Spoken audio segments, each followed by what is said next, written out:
Inspiration sparks and raises our vibration, encouraging all of us to live our best lives. It's my pleasure to welcome our speaker for this evening, Bonnie Crosier. Bonnie is the president and founder of SCoA. Her passion is with education and working with those who want to explore their spiritual journey by searching and getting curious about life. As a retired chaplain, she brings a great understanding of spiritual care to her ministry. A warm Harmony Harbor welcome to Bonnie.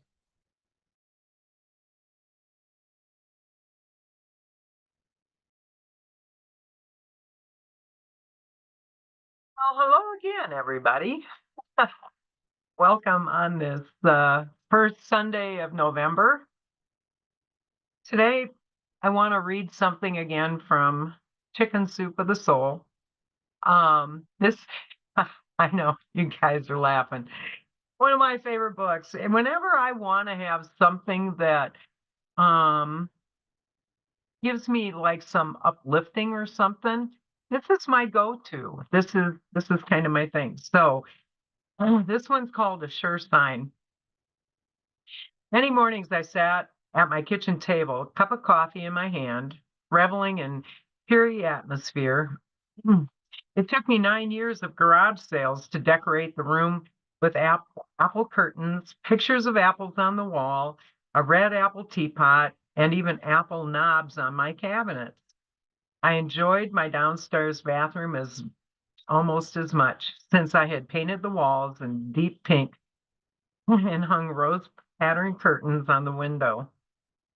An antique picture of a rose bouquet graced on the wall. Despite a tight budget, I managed to transform our rented Iowa farmhouse into a comfortable home. Nearly the first decade of our marriage, my husband David and I worked part time while attending college, staggering our hours so that one of us would be here with our young children. During most of those years, we lived in the university's married student housing.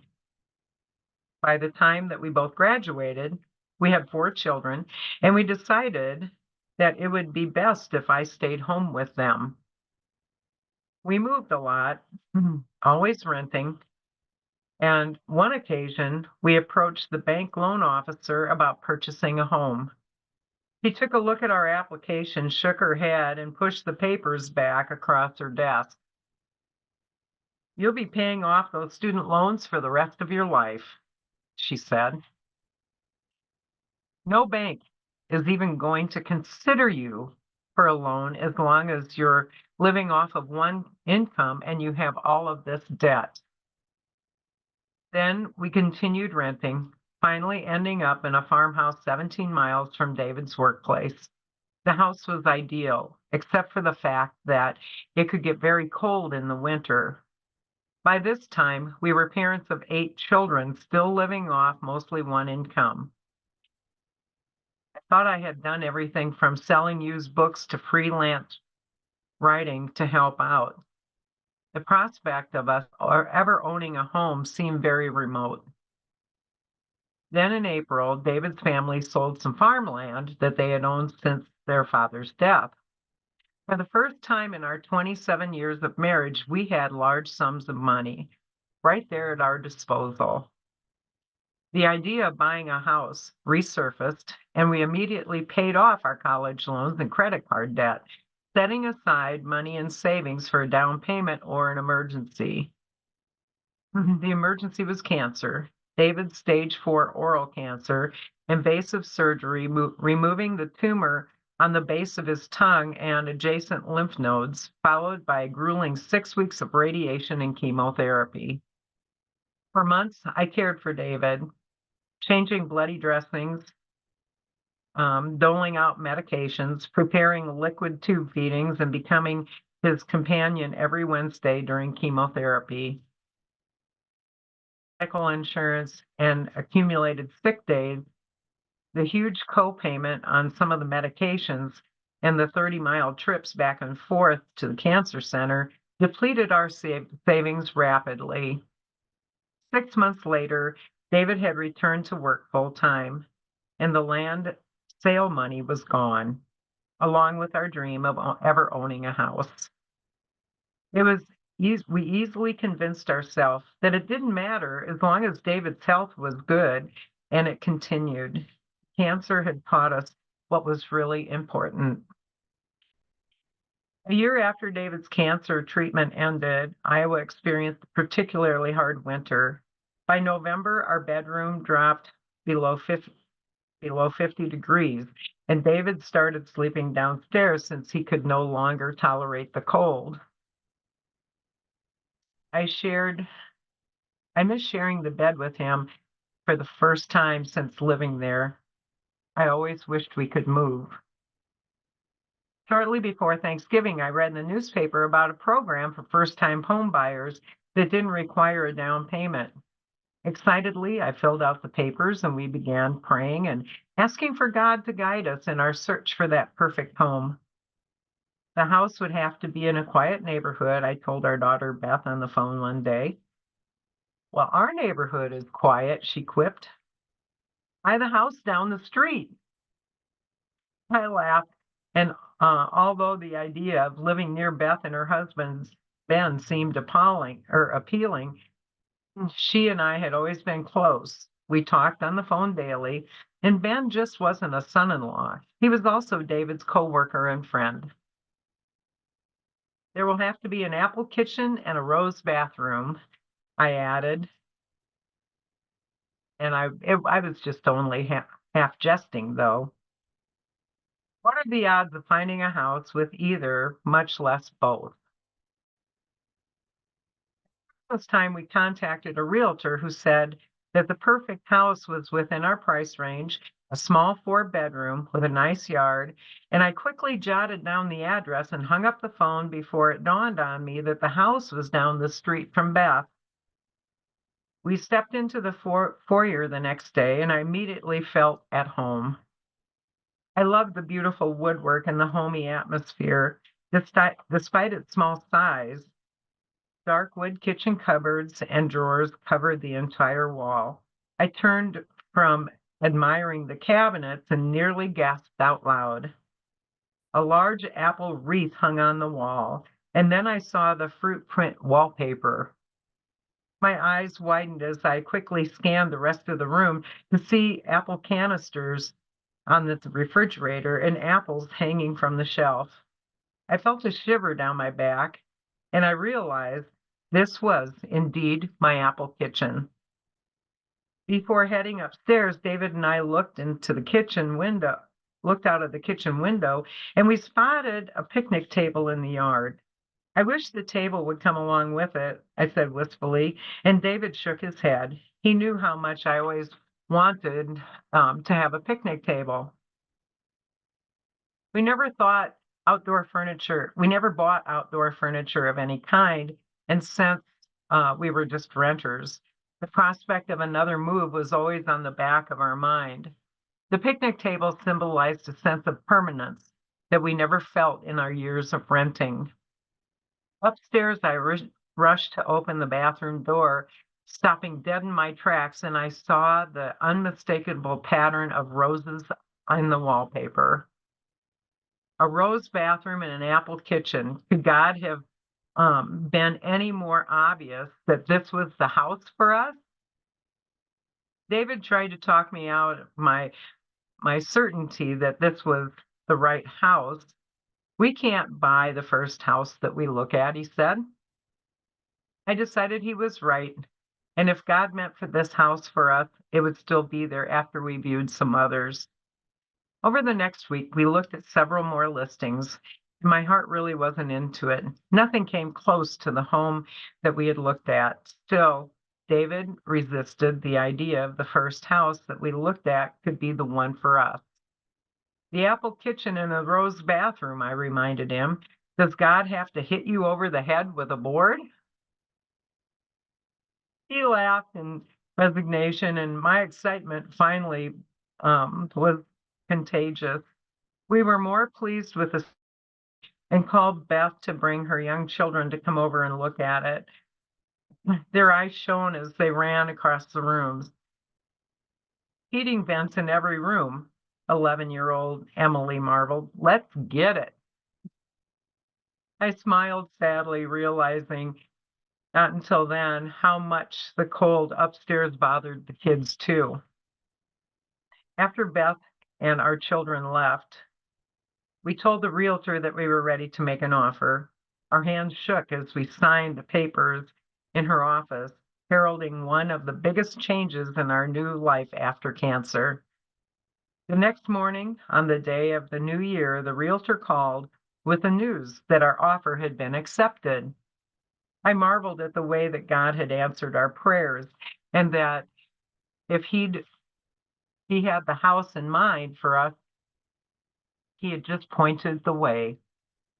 A week after our offer was accepted, the realtor sent an email with a wish list of things the owner intended to leave if we could use them. I read the tally of items, the curtains, the 2 dressers, the beautiful vanity that I had admired, but my breath caught my chest when I read the last line. At one moment, David walked into my office. Alarmed, he asked if I was okay. Only then did I realize that my cheeks were wet with tears and I couldn't speak past the lump in my throat, and I nodded my head and I pointed to the computer screen. Yes, God provided for our needs, and he also cared about our desires because we got the picnic table. So, I think today you probably know that I'm going to talk about the signs. How many of you have heard or maybe said yourself, if I could just have a sign? Well, we get signs all the time, and that is supposed to help us in our daily lives. If it could be as simple as someone crossing our path, or maybe just hearing a line on the TV or hearing a song on the radio. I remember back in the 70s, we had more signs than we probably knew what to do with. They even had a song about signs, if everybody remembers, about the long-haired freaky people, right? I remember hearing the phrase, the sign of the times, right? That was popular then. I remember most of the time that there were so many bumper stickers that gave advice. Just when you think that you needed something positive, how many of you remember the smiley face and have a nice day? Or life's a garden, dig it. So, there were so many different things back then to look at and to get inspiration. There are things around to help you even now in your everyday life. If you just open your other set of eyes and see what Spirit has given to you to answer your question. I know one day several years ago, it's been a long time ago, we were on a motorcycle and I was thinking about how tired I was. I was in the process of opening an integrative medical clinic, and I had a limited amount of time to do it. So the thing that I pushed aside was my meditation time. And I think maybe you can see where all this is going to go. We were going by some big power windmills that were outside, and they weren't running. And I was thinking to myself, you guys look tired too. And that was in the back of my mind, and I was thinking about how the one thing that was really different was I had given up on my meditation time. I just pushed it aside. So as I was realizing that I needed to get that back in my life, I saw one windmill start to go very slowly. And so for me, it was kind of like I was getting the picture. Yes, you need to recharge yourself with your meditation. Wonderful signs. The messages that I have received from mediums or spirit at some time, some of them made absolutely no sense at all. But I'm thinking to myself, right? And I'll be darned if maybe a month, 2, 6, whatever, the message would start to come into play. Sometimes a name is given, and I don't have any recollection of who that name is. And a couple of weeks down the road, that name will come up. There again, it's signs. There are several quotes from brilliant people who have passed from long ago that still give us direction today. A couple of my favorites are, "Do one thing every day that scares you," and that was by Eleanor Roosevelt. Another one was a quote from Abraham Lincoln: "Sir, my concern is not whether God is on our side. My greatest concern is to be on God's side, for God is always right." When I was contemplating opening the clinic, I started to second guess myself because I had been in business myself before. And this was something that was different to the area. It scared the bejeebers out of me, really. There hadn't been anything in central Illinois at all that was considered an integrative medical clinic. We even had an MD on staff who did functional medicine. He did acupuncture, and she was kind of like our consultant for difficult cases because we mostly treated stage 4 cancer patients, and we did the research. And so I was curious on how traditional medicine was going to accept what we were doing. Long story short, they were not happy. We were getting threatening letters, in the mail and all kinds of garbage. But anyway, I remember um, having a conversation with a friend of mine about what color scheme we were gonna have in the office. I didn't want it to reflect anything that was representative of traditional medicine, like the light blues and that kind of thing. So we decided on shades of lavender, maybe some purple and some yellow tones. And when I was driving down the block, I was faced with a city bus that looked like it was coming right at me. And I'm like, holy cow, get over. And in the buses in my community have a color and a letter after them, like blue A, red B, that kind of thing. Well, this was purple C, and that was our sign. Yes, we were supposed to be with purples and lavenders and things like that. And so that's what it was. And after that, I never really saw that bus that much after that. So there again, there's the signs. How many times have you thought that you've seen or heard something that no one else has seen or heard? Those messages aren't for them, they're for you. Signs are very specific and meant for the person that they're intended for. How I may perceive the message would be different than you may perceive the message. So I think you can see the interpretation and the meaning is just as personal as the person that it's directed to.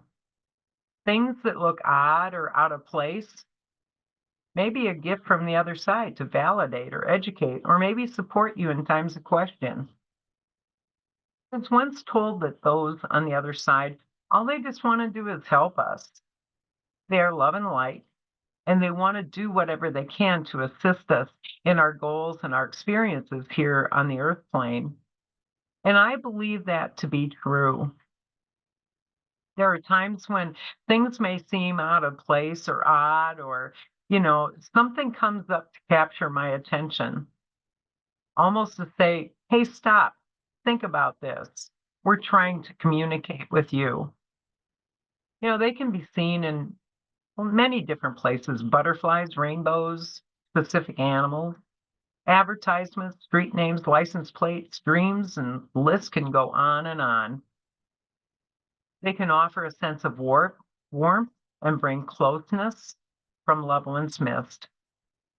On Oprah.com, they had an author on there. I always like to see who her authors are, see who it is she's featuring. And she had one on there. It was the author of What the Dead Have Taught Me About Living. And she writes about how mediums identify various signs from departed friends and family. She talks about coins being placed, how the family pet can pick up on a presence not seen by the human eye, blown light bulbs, cloud formations in the sky. Rebecca Rosen talks about several various smells that have no source, small children who say the most insightful things, and how specific songs can bring a loving memory. Even though some things may seem odd or even weird, they're messages that only you would have a connection to, and that's if you acknowledge the sign. Some people say, I don't know how to invoke the signs. Well, that's an easy one. Many times I ask for a sign, I give a time frame like 24 or 48 hours, and I ask for something specific.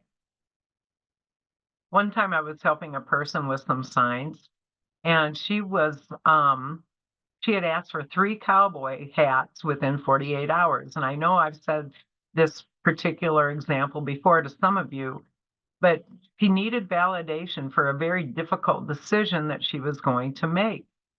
She noticed 2 cowboy hats right away.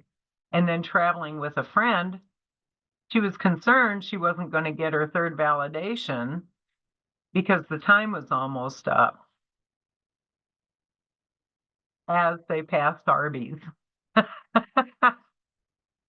It's kind of like Spirit says, you probably missed the other two. Here, I'm going to put a big cowboy hat right there so you can't miss the thing.